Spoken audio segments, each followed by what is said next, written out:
It's time for the Express Pros Pro of the Week. The Pro of the Week goes to Iowa's Caitlin Clark, Rob. She had 27 points, 10 assists, 8 rebounds in Iowa's first round win over Holy Cross. So, again, congratulations to Caitlin Clark for being our Express Pros Pro of the Week. And, Rob, Caitlin Clark said something after their victory over Holy Cross about the women's game kind of surpassing the men's game, at least for a season or for a while, or during this time. Let's put it that way. Here she is. I think also just in general, like the excitement around this tournament, like it's super cool. Like people are more excited about the women's side than the men's side, and I think that's obviously something that's really never been the case before, and it's cool to see how it's evolved. Like when I first started this when I was a freshman, like we couldn't even use the March Madness branding, and now to see this. Now, I get if she's excited, Rob. I mean, women's basketball, you can argue whether or not it's, at least this year, being more popular than the men's tournament. We talked last week about the ticket prices for the finals championship game in the women's is more than double that of the men's ticket. It's over $400. The men's is under $200. I've said myself several times that I'm more interested in the women's tournament than the men's tournament. Now, I'll be honest, Rob, this weekend it didn't really play out that way. I had all the games on as I'm doing things around the house, doing things in my office. Your 20 TV sets down in your man cave. It's like 4 big ones. So no, yeah, it's 20. I had I've seen games pictures. all over. I've seen pictures. all over the place. And I will be honest, I've been more interested in the men.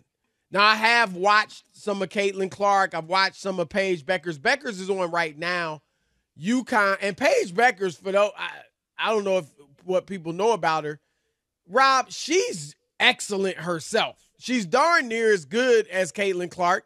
She looks just as good. She got injured a few years ago, and people have kind of forgotten about her. But she is a fantastic player for UConn, which is the 3rd seed. Let's see, in this game right now, they're up 67-64 on Syracuse with 50 seconds left in the game, Rob. She's got 32 points, 10 boards, and 5 assists. So she's great in her own right. LSU with Angel Reese, Juju Watkins, USC. I had all these games on South Carolina, and I've, watched some of them, but I have gotten more into the men.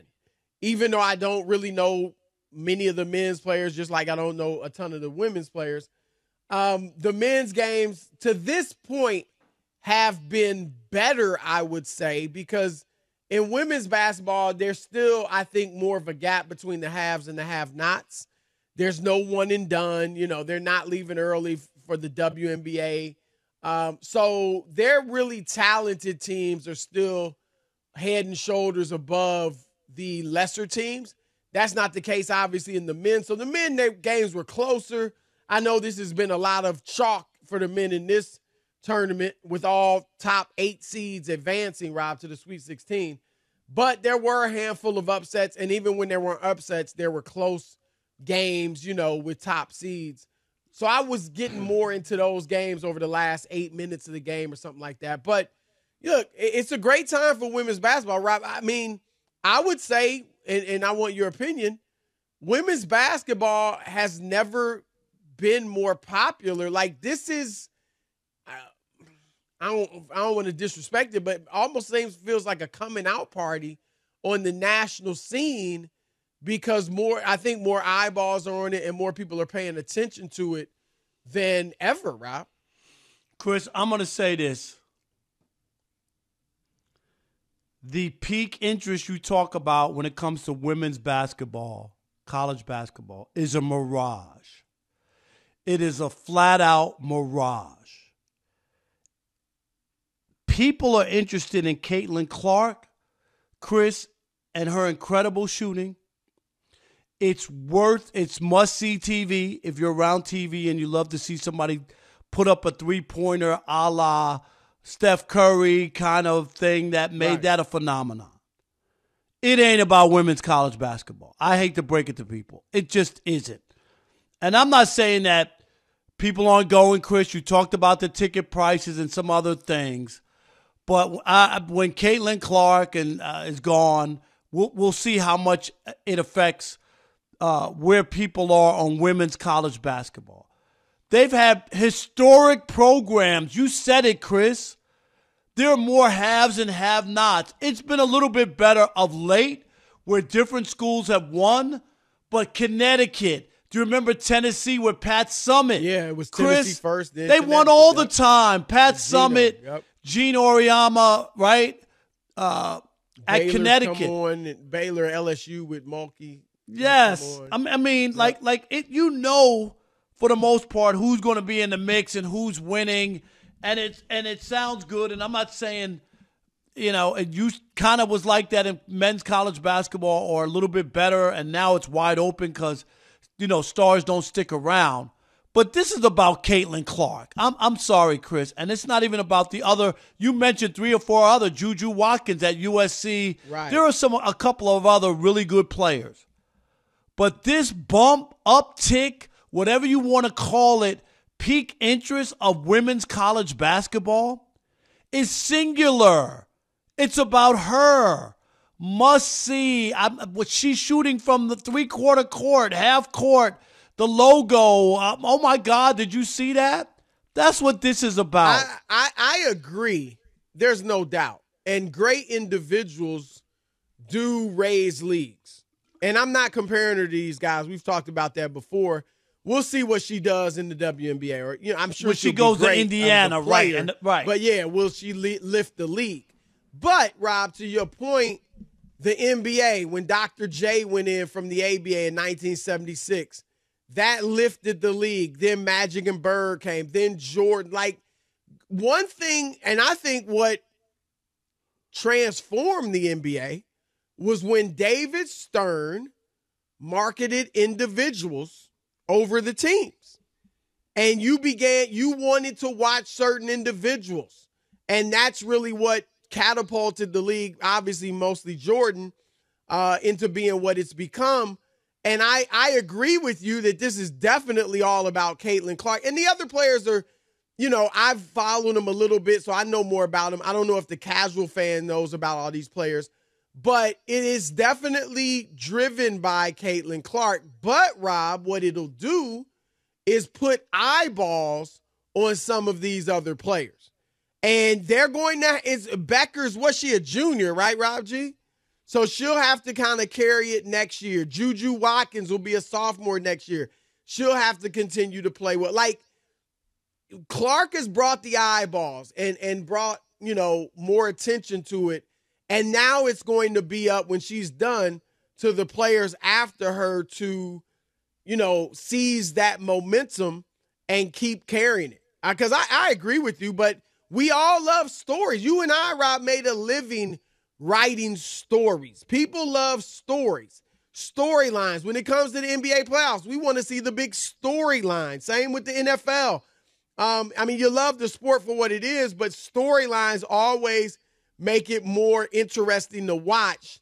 And Clark is a story. Now, what's the next story?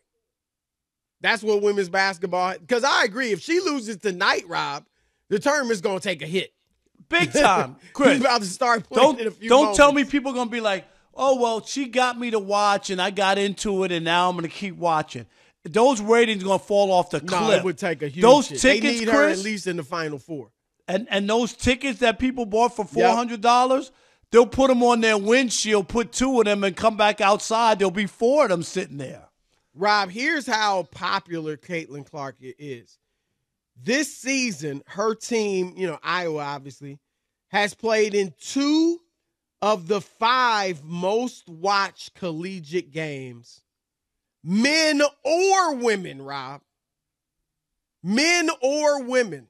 Think about that. And I'm going to say this, because we talked last week, I think early last week, there was the article in USA Today saying that they need, the face of women's basketball, college basketball needs to be black women.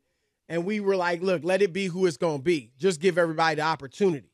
The black girls, the white girls, whatever other ethnicity girls are that are playing college basketball, give all of them the opportunity to play and to become the face of the league, and whoever becomes that, great. I will say this, though, Rob.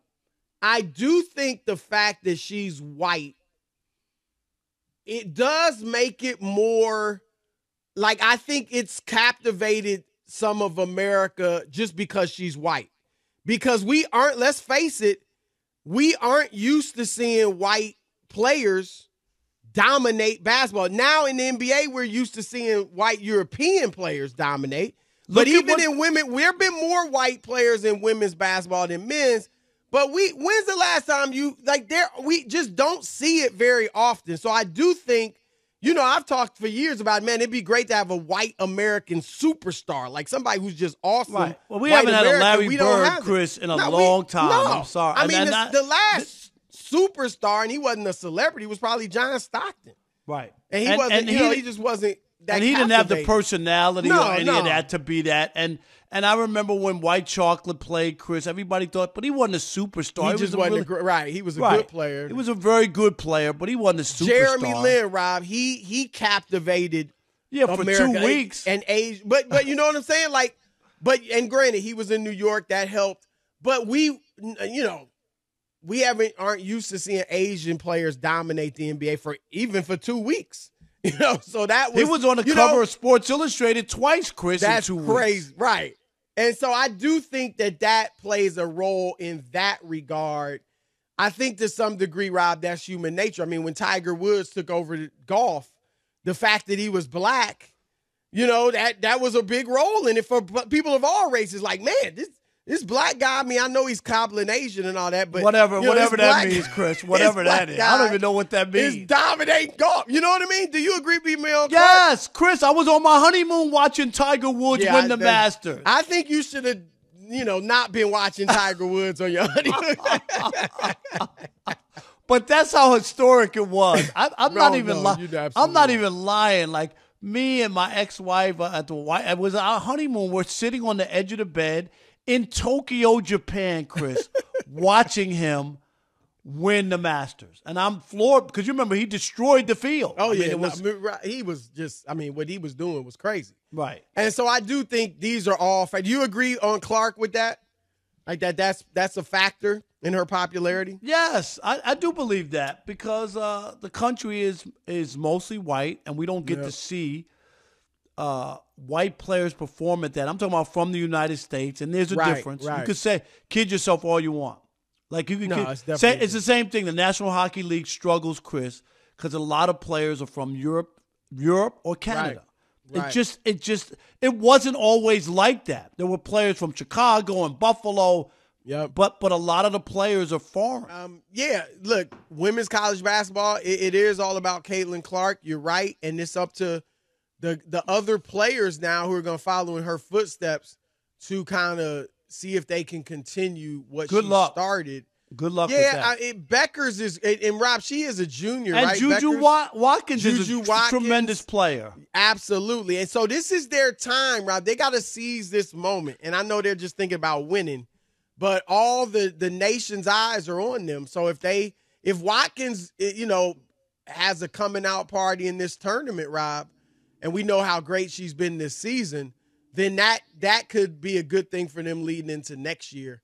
And but good for women's college basketball. And Rob, men, we talked about it. Not many people know these players, but the tournament, I thought, Rob, this weekend as I'm watching it, the format is just incredible. It's all there is to it. I mean, you got games going on all over the country at the same time. You look up and, oh my gosh, the 2 seed is up 3 with 4 minutes left against the 15 seed. I mean, it's just exciting for a moment. And so I think that's why they have done so well this opening weekend.